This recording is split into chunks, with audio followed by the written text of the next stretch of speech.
ঝাড় জঙ্গল বুলুথিলে লাগছি সুন্দর আমকে লাগছি সুন্দর আমকে লাগছি সুন্দর কিচির মিচির কে কতর খড় মধুর ও খড় মধুর।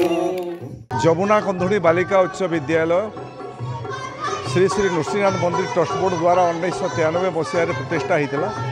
ତାର ଆଜି 33ତମ ବାର୍ଷିକ ମହୋତ୍ସବର କାର୍ଯ୍ୟକ୍ରମ ଥିଲା, ଯେଉଁଥିରେ ମୁଁ ସାମିଲ ହୋଇଥିଲି ଏବଂ ଜିଲ୍ଲାର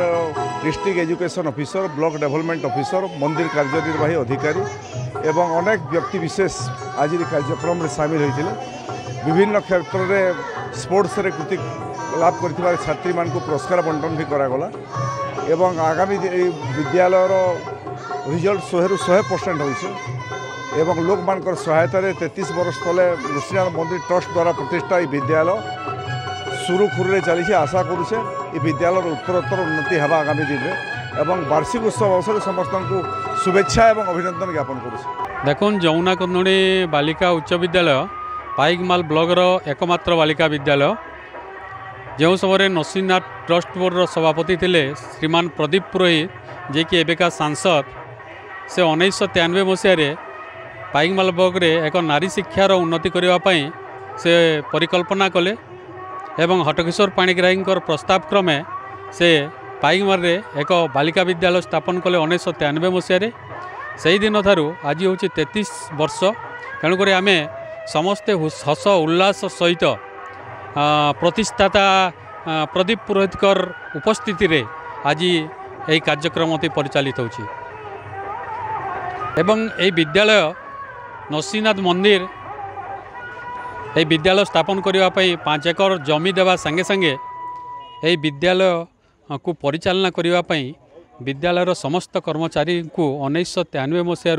2015 मसीहा पर्यंत तांकर पारिश्रमिक मंदिर पक्षर दि जाउतला एवं कोठरी निर्माण ठारू करी समस्त प्रकार खर्च नृसिंहनाथ ट्रस्ट परिचालना करुला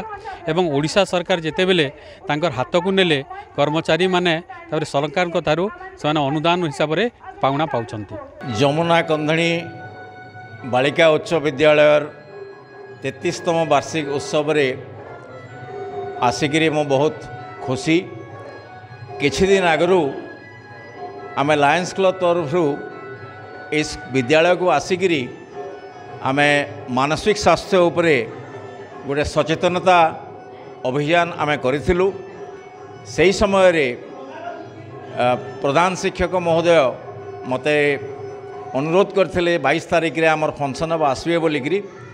से समय तो आम क्लासरूम जहाँ डिस्कसन करूँ आज आसिकी जो भली भाव रे ए स्कूल ए वार्षिक उत्सवटा को ऑर्गेनाइज करिछि देखिकी मो बहुत अभिभूत होइछि। अभिभावक अभिभाविका मानकर प्रेरणा शिक्षक शिक्षयित्री जो माने अछंती तांकर अगाध प्रचेष्टा एवं छात्र छात्री मानकर प्रचेष्टा एई 33तम वार्षिक उत्सव को साफल्यमंडित करिछि। कल्चरल प्रोग्राम भी आहरी सुंदर भाव में हेबो मो आशा करुछि।